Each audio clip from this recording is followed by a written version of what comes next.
Carlos Mendoza drives up to his childhood home with $7.1 million in his trunk and the absolute certainty that he'd executed the perfect crime. He walks through the front door expecting to find his mother packing for their new life in Guatemala. Instead, he finds an empty room with a wooden chair in the center, his mother's shoes on the seat, and a noose hanging from the ceiling beam. Beside the chair, a note in his mother's handwriting: "If you don't want this to become reality, return what you took. And don't think you're the smartest one here." The cartel has his mother. His perfect plan was compromised from the beginning. But how did they find her? And what happened 4 hours earlier when Carlos pulled off the most audacious theft in Mexican aviation history? Before I walk you through the full story, I just have a small favor to ask. Make sure to subscribe to the channel, hit that like button, and let me know in the comments, what city are you watching from? It's always amazing to see how far this audience is reaching. Now let's get back to the story. February 23rd, 2024. 11:47 p.m., Sonora International Airport.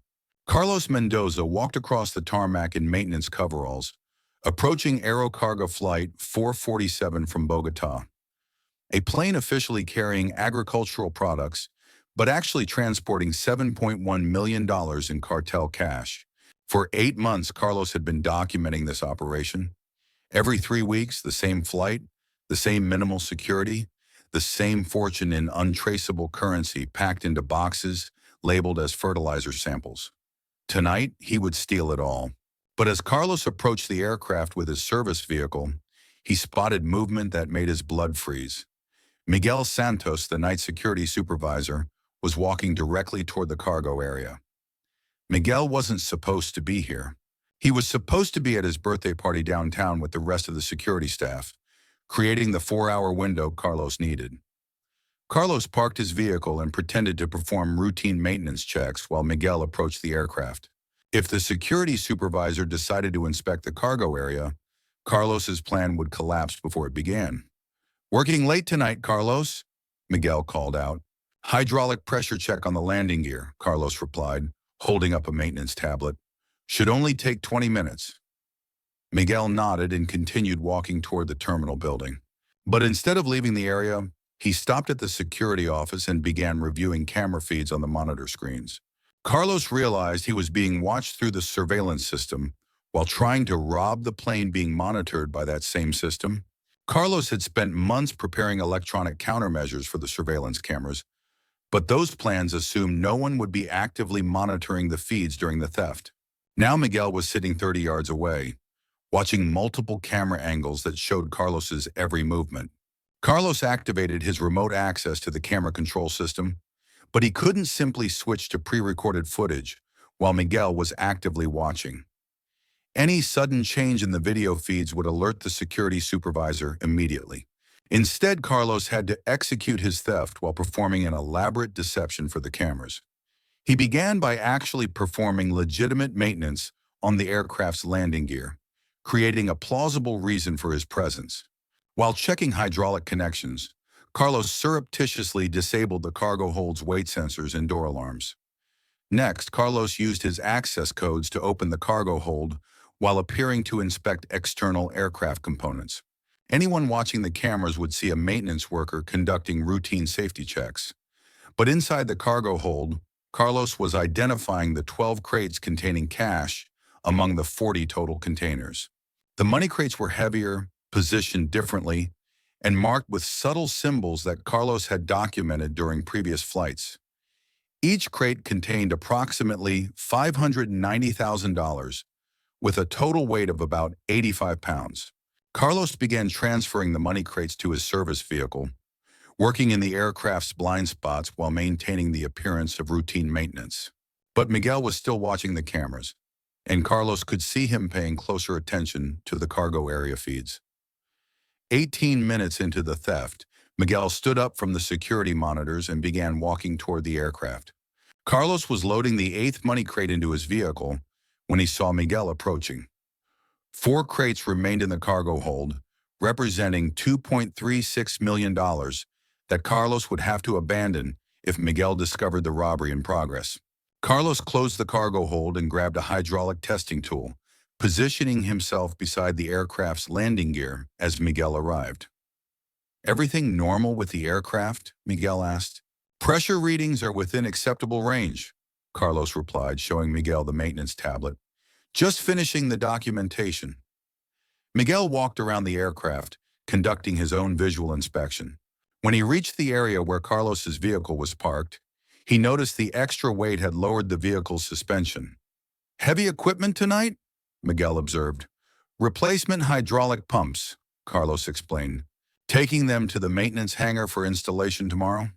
Miguel nodded but continued studying Carlos's vehicle with professional suspicion. As head of airport security, Miguel had developed instincts for detecting unusual activity. Carlos realized he was seconds away from discovery when Miguel's radio crackled with an emergency call from the terminal building. "Security 1, we have a medical emergency at Gate 12.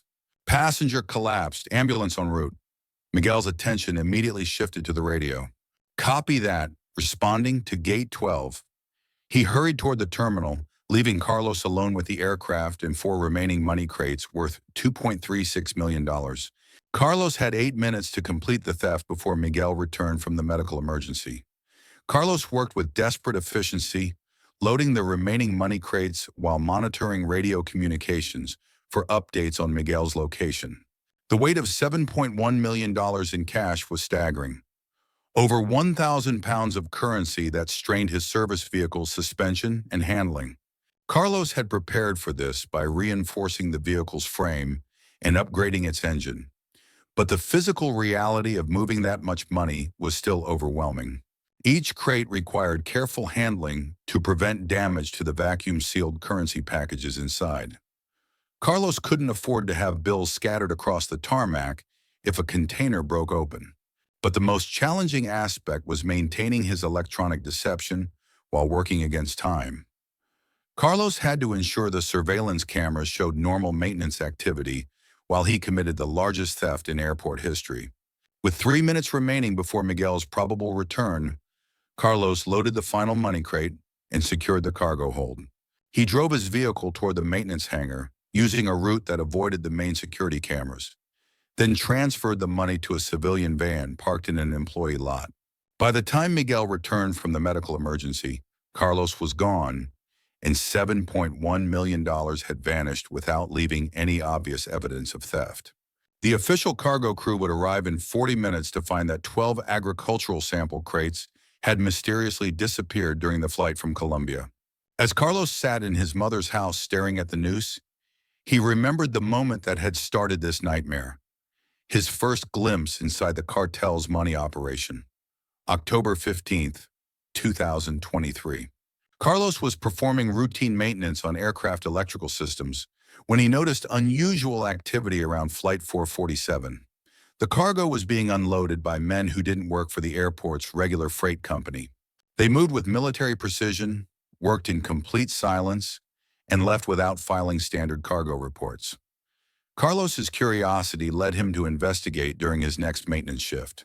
Using his access credentials, Carlos entered the cargo hold while Flight 447 was parked overnight. He brought a small crowbar and prepared to examine one of the suspicious crates. What he found changed his life forever. The crate labeled fertilizer samples contained vacuum-sealed packages of U.S. currency.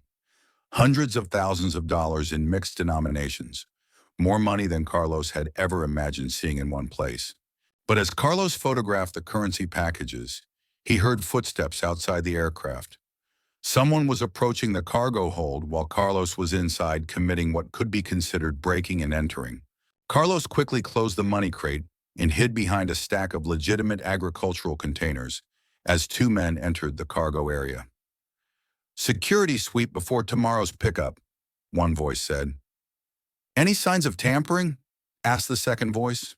Carlos held his breath as the men inspected various crates, including some containing money. They were checking for evidence that someone had discovered their operation. "Everything looks clean," the first voice concluded, "but we should increase surveillance around this aircraft. Too many airport employees have access to secure areas." The men left after a 10-minute inspection, never knowing that Carlos was hiding 6 feet away from their conversation. Carlos realized he'd stumbled into an operation worth millions of dollars, and that the cartel was already concerned about security breaches. 2 weeks after discovering the money, Carlos attracted unwanted attention from Ricardo Vega, a senior mechanic who'd worked at the airport for 12 years. Ricardo had noticed Carlos working unusual shifts and spending time around aircraft that weren't scheduled for maintenance. More importantly, Ricardo had seen Carlos accessing cargo areas during flights that didn't require mechanical services. "You've been busy lately," Ricardo commented during their lunch break, "working a lot of overtime around those cargo flights." "Just trying to stay ahead of the maintenance schedule," Carlos replied. But Ricardo's questions became more specific over the following days. He asked about Carlos's access to surveillance equipment, his knowledge of cargo operations, his familiarity with aircraft that transported agricultural products. Carlos realized that Ricardo either suspected criminal activity or was gathering information for someone else's investigation. The confrontation came when Ricardo found Carlos reviewing cargo manifests for flights he wasn't assigned to maintain.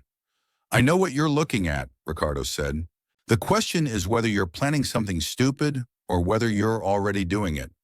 Carlos had to make a critical decision: trust Ricardo with the truth, eliminate him as a threat, or abandon his plan entirely. "I don't know what you're talking about," Carlos replied. Ricardo studied Carlos's face for signs of deception. "Be careful, hermano. Some flights carry more than cargo, and some people watch those flights very carefully." That night, Carlos broke into Ricardo's locker and found evidence that his colleague had been documenting Carlos's activities for weeks. Photographs, schedules, notes about unusual behavior around specific aircraft. Carlos realized he had two choices: kill Ricardo or accelerate his timeline for the robbery. He chose acceleration, moving his planned theft date up by 3 weeks and hoping Ricardo wouldn't have time to interfere. But Carlos also understood that someone had instructed Ricardo to investigate him, which meant the cartel might already suspect his intentions. 2 weeks before the robbery, Carlos executed what he called the Mother Protocol, a comprehensive plan to protect his mother during and after the theft. Maria Elena Mendoza was 58 years old, retired, and the most important person in Carlos's life. She'd raised him alone after his father's abandonment, working multiple jobs to support his education and dreams. Carlos told his mother they needed to take a vacation while he finished some business dealings in the city. Nothing dangerous, just financial arrangements that required privacy. The safe house was a mountain cabin owned by his cousin Eduardo, equipped with security systems and enough supplies for a month. Carlos hired 2 armed guards through contacts in legitimate security companies, men who thought they were protecting a businessman's family during debt negotiations. But Carlos made a critical error in his Mother Protocol. He underestimated the cartel's ability to trace personal relationships and identify family members. The cartel had been watching Carlos for 6 weeks, documenting his movements, investigating his background, and mapping his personal connections. They'd identified his mother as his primary vulnerability and had been planning to use her as leverage from the beginning. Carlos's elaborate security measures had been defeated by something much simpler. The cartel had bribed Eduardo to reveal his mother's location in exchange for $20,000 and a promise that no one would be hurt. Eduardo hadn't known about Carlos's plan to rob the cartel. He thought he was helping resolve a financial dispute between his cousin and legitimate business partners. By the time Carlos executed his airport theft, his mother was already in cartel custody, and the safe house guards were dead. After discovering the noose in his mother's house, Carlos received the text message with coordinates and a time: Warehouse District, Cali Industrial 247, 8 a.m. But Carlos didn't wait for the scheduled meeting.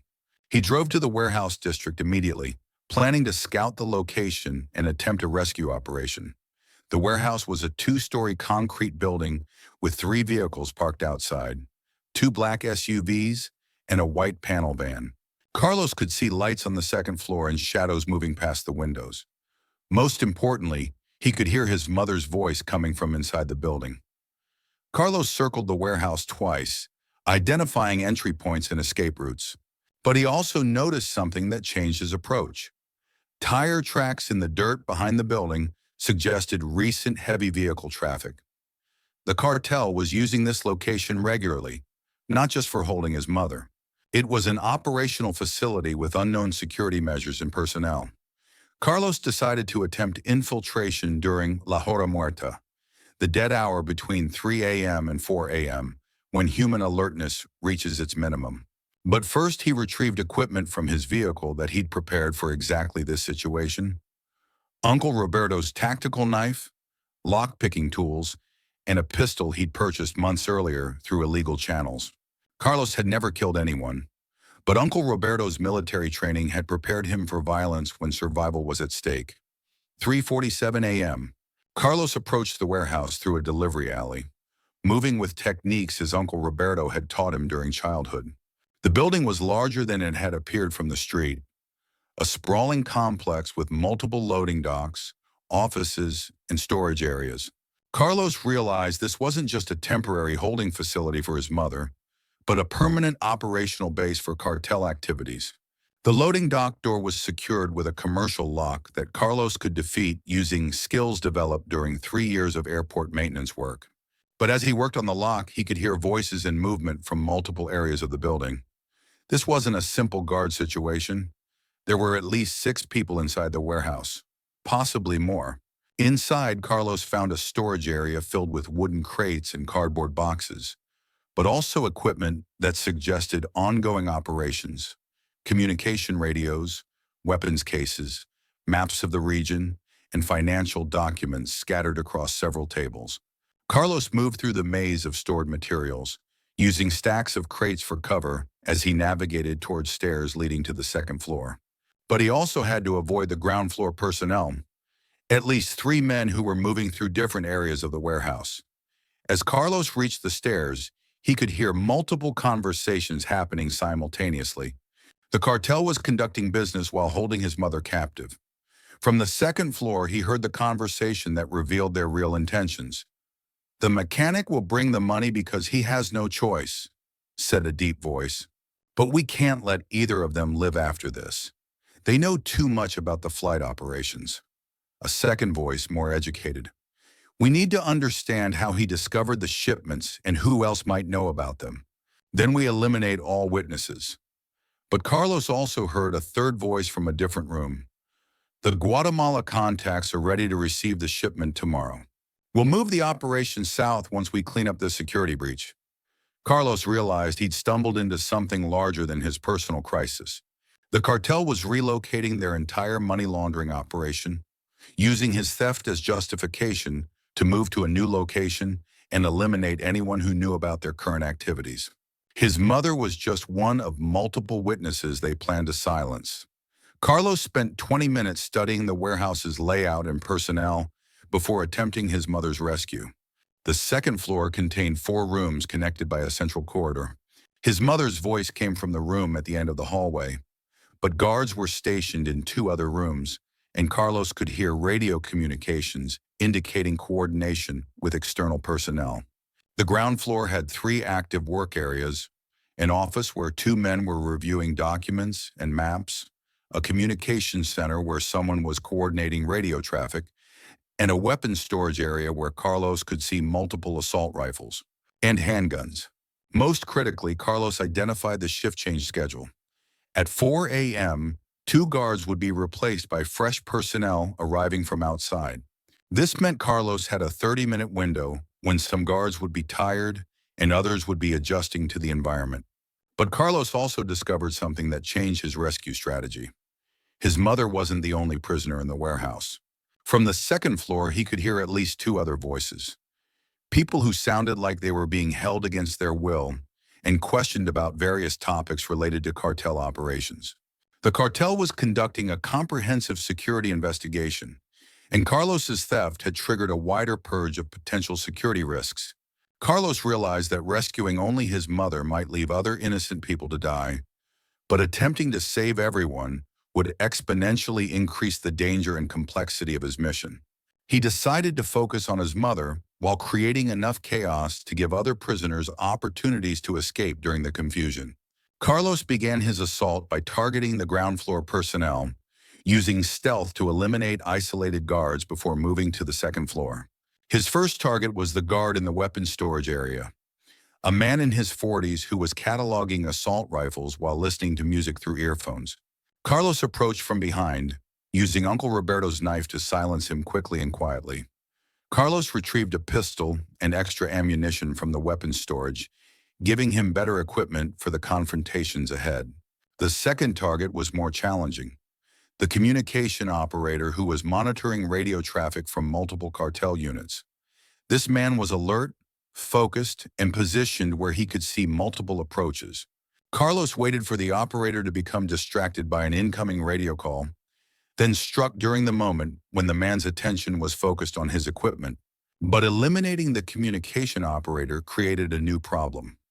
Other cartel units were expecting regular check-ins, and the missed communications would eventually alert them to problems at the warehouse. Carlos estimated he had 40 minutes before external cartel personnel became concerned about radio silence. The third ground floor target was the most dangerous. Two men in the office who were reviewing maps and discussing operational security. They were armed, alert, and positioned where they could cover each other during any confrontation. Carlos decided to use psychological warfare rather than direct assault. He triggered the warehouse's fire alarm system, creating noise and confusion that would mask his movements while forcing the office personnel to investigate the apparent emergency. As the two men left the office to search for the source of the alarm, Carlos eliminated them separately in different areas of the warehouse. Within 35 minutes, Carlos had neutralized all ground floor personnel and gained control of the warehouse's lower level. But the real challenge was the second floor, where his mother was being held along with other prisoners and at least 3 armed guards.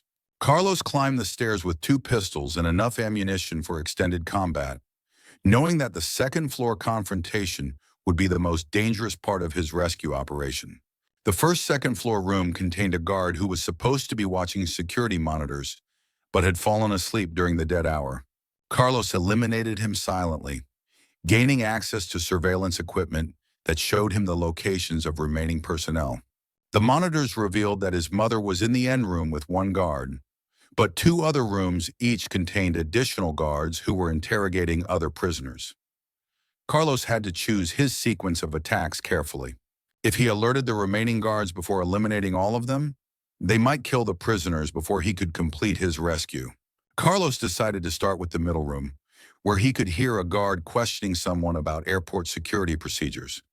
This suggested another prisoner was an airport employee who might have information about Carlos's theft. The middle room confrontation was Carlos's first face-to-face combat with an alert, armed opponent.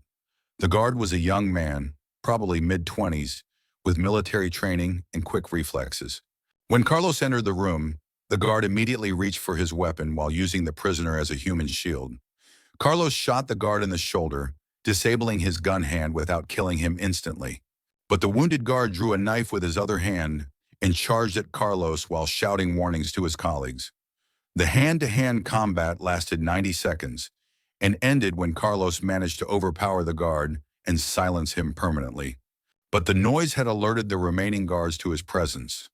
The third room contained a guard who had barricaded himself inside and was threatening to kill his prisoner if Carlos didn't surrender.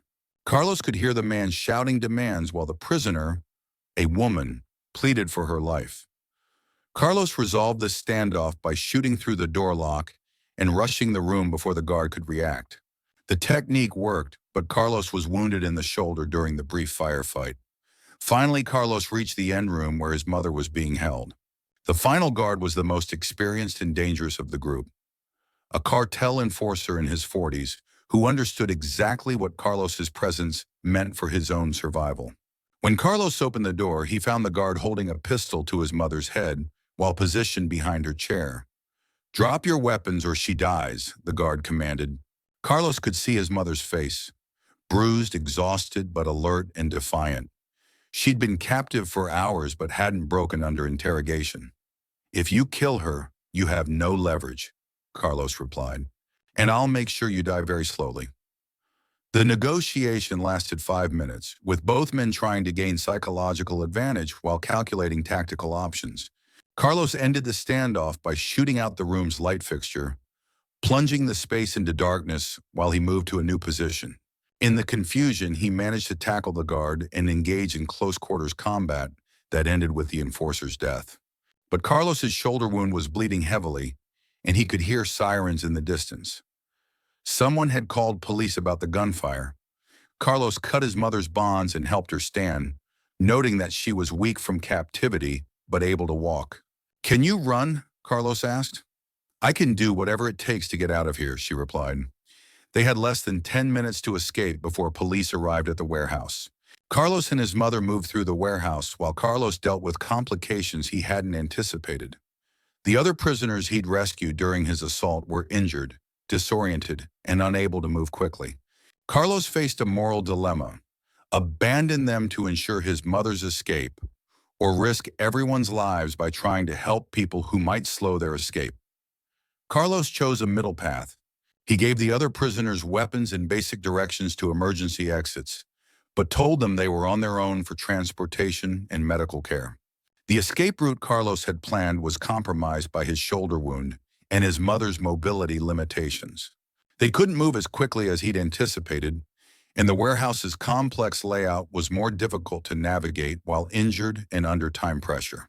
Most critically, Carlos discovered that his vehicle was blocked by cartel reinforcements who had arrived during the assault. 3 men with automatic weapons were positioned around his car, waiting for him to attempt escape. Carlos had to improvise an alternative escape plan using a delivery truck parked behind the warehouse. But starting the truck and driving away would expose them to automatic weapons fire from the cartel personnel. Carlos created a diversion by setting fire to the warehouse's fuel storage area, causing explosions that drew the guards' attention away from the vehicle area. During the confusion, Carlos and his mother reached the delivery truck and began their escape from the warehouse district. But Carlos could see headlights behind them. Both cartel vehicles and police cars were converging on their location. The most dangerous phase of their escape was just beginning. Carlos drove the stolen delivery truck through the industrial district while police sirens wailed behind them and cartel vehicles attempted to intercept their escape route. His mother was conscious but weak, bleeding from cuts on her face and hands where the cartel had used physical persuasion during interrogation. Carlos's shoulder wound was making it difficult to control the truck, but adrenaline kept him functional. "We need to get to the border," Carlos told his mother. "I have papers and money. We can disappear in Guatemala." But escaping Hermosillo proved more challenging than Carlos had anticipated. The cartel had resources and personnel throughout the city, and they were mobilizing everything available to prevent Carlos's escape. Carlos could see roadblocks being established on major highways, and radio traffic indicated that cartel spotters were positioned at key intersections. Carlos abandoned the delivery truck in a residential neighborhood and retrieved the civilian vehicle he'd prepared for exactly this contingency. Hidden in a garage he'd rented months earlier, the car contained false identification documents, cash, weapons, and supplies for extended travel. But transferring his wounded mother from the truck to the car took precious minutes, and Carlos could see cartel vehicles searching the neighborhood systematically. The drive toward Guatemala became a 400-mile chase through Mexico's northwestern mountain terrain, with Carlos using every evasion technique Uncle Roberto had taught him during their camping trips. Carlos avoided major highways, using secondary roads and farm tracks that would be difficult for pursuit vehicles, but were also slower and more dangerous for his injured mother. The first critical moment came at a military checkpoint near Mazatlan, where Mexican soldiers were stopping all vehicles for document inspection. Carlos wasn't sure if the checkpoint was routine or if the cartel had convinced military personnel to search for specific fugitives.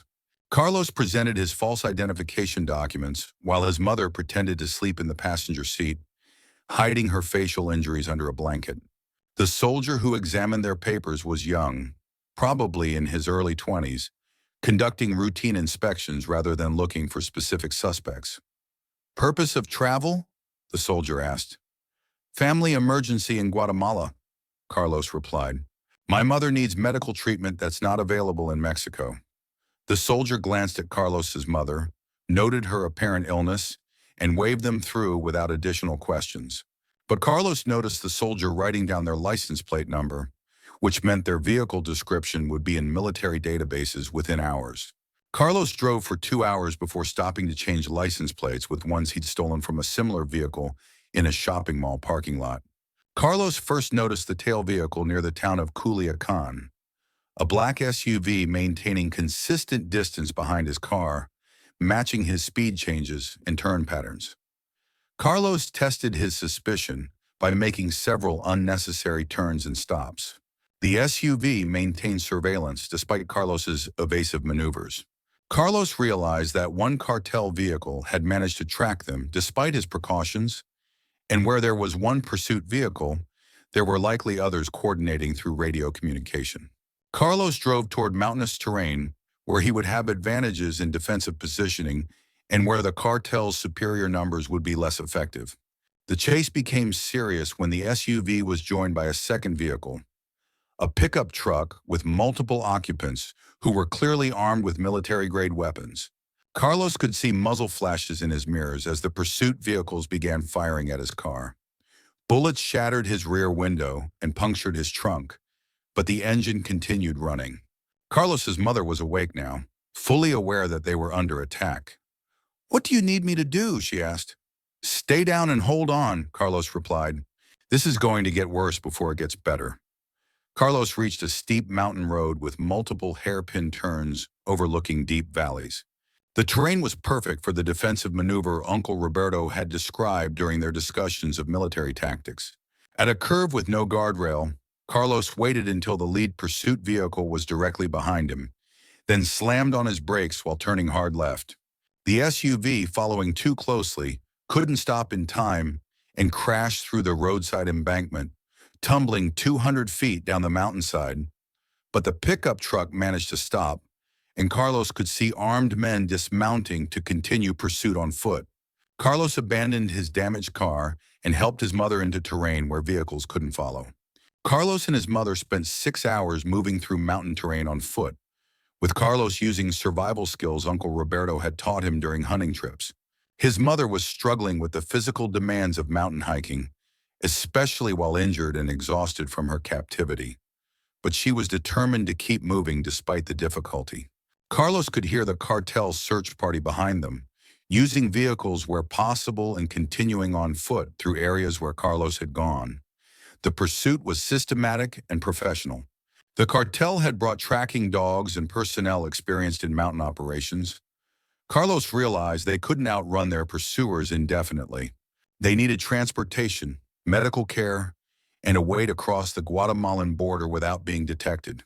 The solution came when Carlos spotted a small mountain village ahead, a community of perhaps 50 families who lived from subsistence farming and had minimal contact with outside authorities.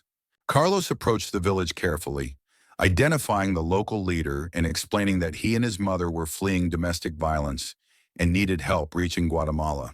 The village elder, a man in his 70s who'd lived through decades of violence and understood the need for discretion, agreed to help for a payment of $5,000. The villagers provided food, medical care for Carlos's mother, and most importantly, transportation to a remote border crossing that wasn't monitored by either Mexican or Guatemalan authorities.